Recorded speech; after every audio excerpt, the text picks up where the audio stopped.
బండి సంజయ్ గారు వెంటనే రాజీనామా చేయాలి. చేసి ఆయన సుపుత్రుడిని పోలీసులకు అప్పచెప్పినట్టయితే తప్పకుండా ఈ కేసులో ఒక మైనర్ బాలికకి న్యాయం జరుగుతుందని అంటున్నారు. నిన్నటి నుంచి ఈ అమ్మాయి మేజర్ అని చెప్పేసి ఒక మైనర్ బాలిక మేజర్ అనేది పోలీసు వాళ్ళకి తెలియదు అమ్మ. ఈ రోజులో పోలీసు వాళ్ళు పోక్సో కేసు చట్టం కింద బుక్ చేసారు అంటే వాళ్ళు ఏజ్ ప్రూఫ్స్ అవన్నీ కూడా కంప్లీట్ అవన్నీ చూసిన తర్వాతనే బుక్ చేస్తారు. న్యాయ సలహా తీసుకున్న తర్వాత చేస్తారు.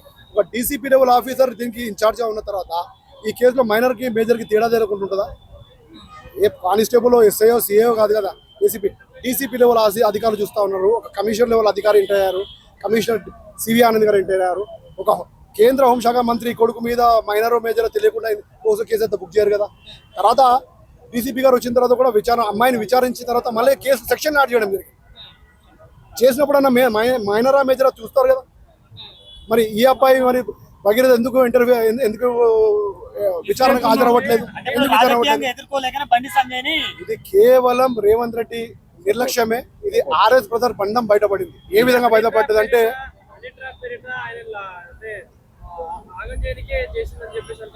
కేసుని పక్కదారి పట్టేయడానికి హనీ ట్రాప్ కేసును ఇంకేదో సృష్టించడానికి ప్రయత్నిస్తా ఉన్నారు. అందు గురించి వీళ్ళు టైం తీసుకుంటా ఉన్నారు. ఒక కేసు బుక్ అయినప్పుడు నా కేసు నేను నిర్దోషి అని చెప్పి ముందు కూర్చొని నీవున్న ఆధారం సమర్పించి ఇంకో 2 రోజుల తర్వాత ఆధారం సమర్పించాల్సింది. ఎవరొద్దంటారు? నువ్వు యాంటిసిపేటరీ బెయిల్ ఎందుకు పోతావు? నువ్వు ఒక నా సామాన్యుడు కాదు కదా. నువ్వు ఒక కేంద్ర మంత్రి కొడుకు నుండి నీకు టైం ఇవ్వరా పోలీసు?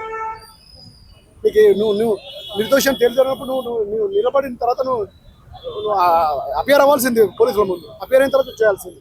ఇది కేవలం ఒక కేంద్ర మంత్రి మన యొక్క ముఖ్యమంత్రి రేవంత్ రెడ్డి గారు ఆర్ఎస్ బంధం బయటపడింది. ఆర్ అంటే రేవంత్ రెడ్డి, ఎస్ అంటే సంజయ్ గారు. వీళ్ళ బంధపడింది. మా యొక్క డైనమిక్ లీడర్ కేటీఆర్ గారు ఎప్పుడో చెప్పారు, కాంగ్రెస్ బీజేపీ ఇది ఒక ఫెవికాల్ బంధం లాంటిది, ఒక రోజు లేకపోతే ఒక రోజు బయటపడుతుందని చెప్పి అది ఈ రోజు వచ్చింది. ఈ రోజు బంధం బయటపడింది. ఈ రోజు పూర్తిగా బండి సంజయ్ గారు బండి భగీరథను కాపాడడంలో రేవంత్ రెడ్డి గారి హస్తం ఉన్నదండి. ఏ మాత్రం సందేహం లేదు.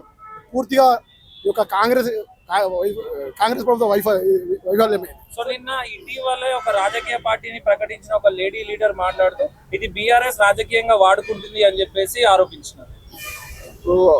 ఆమెకు కూడా నేను చెప్తా ఉన్నాను, అక్క కూడా ఆమెకు ఓన్లీ బీఆర్ఎస్ అగేన్స్ట్ మాట్లాడడం తప్ప ఇంకా వేరేది ఏం లేదు. అంటే బీఆర్ఎస్ అగేన్స్ట్ ఒక న్యాయం, ఒక మైనర్ బాలికి న్యాయం చేయాల్సింది పోయి ఒక నేరస్తునికి వైపు మాట్లాడుతున్నారంటే ఇక్కడ మీకు అర్థమవుతుంది. నేను ఒక రాష్ట్ర ప్రజలకి తల్లి లాంటి తండ్రి లాంటి, నువ్వు తల్లి తండ్రి అన్నావు కదమ్మా. నువ్వు తల్లి తండ్రి అంటే మరి నువ్వు ఈ విధంగా మన కుటుంబంలో జరుగుతున్న ఈ విధంగానే ఉంటావా? ఆమె ఏమంటుందంటే మీరు ఇట్లా బీఆర్ఎస్ చేయడం వల్లనే బీజేపీ సంబంధించిన సోషల్ మీడియా కానీ ఫోటోలు మైనర్ బాలిక ఫోటోలు రివీల్ చేయబడుతుంది. ఇంకో విషయం కూడా చెప్పింది, అమ్మాయి మైనర్ ఉండొచ్చు కదా పోలీసు వాళ్ళకి మైనర్ మేజర్ కూడా తేడా తెలియకుండా పోక్సో కేసు ఎలా బుక్ చేస్తారు? Simple logic. ఇక్కడ తెలిపోతా ఉంది. ఎక్కడ బీఆర్ఎస్ వాళ్ళు ఒక్కడ కూడా రివీల్ చేయలేదు. మీడియా రిలీజ్ చేసింది. అది మీడియా దగ్గర ఆల్రెడీ ఫొటోస్ ఉన్నాయి కాబట్టి రిలీజ్ అయ్యింది. ఎక్కడ కూడా బీఆర్ఎస్ ఒక మైనర్ బాలిక వైపు పోరాటానికి మద్దతు తెలిపడం తప్ప అట్లాంటిది ఏం చేయలేదు.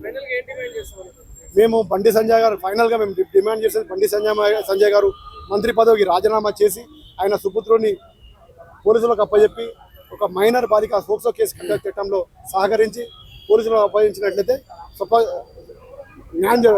మైనర్ బాలిక న్యాయం జరుగుతుంది.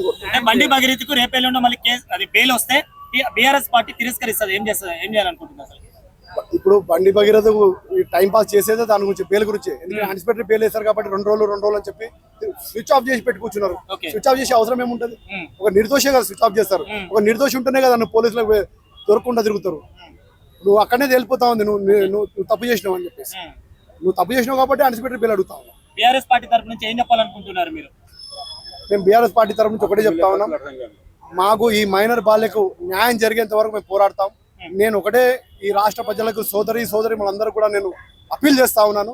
అందరూ కూడా మన యొక్క కుటుంబ సభ్యురాలుగా భావించి ప్రతి మహిళ కూడా ఈ యొక్క మైనర్ బాలికకు న్యాయం జరిగేంత పోరాడాలని నేను పిలుపునిస్తా ఉన్నాను.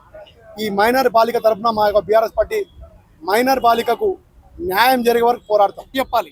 లేని పక్షంలో మేము ఈ ధర్నాన్ని విస్తృతంగా మొదలుపెట్టినాం. ఇది ఇప్పుడు కొబ్బరికాయ కొట్టాం, ఇంకా చాలా ముందుకు తీసుకెళ్తాం. ఖైరతాబాద్ లో కూడా విస్తృతంగా చేస్తాం. కాబట్టి ఖచ్చితంగా బండి సంజయ్ ఇద్దరు పొట్టోళ్ళు కలిసి న్యాయం చేయాలని మేము కోరుకుంటున్నాం.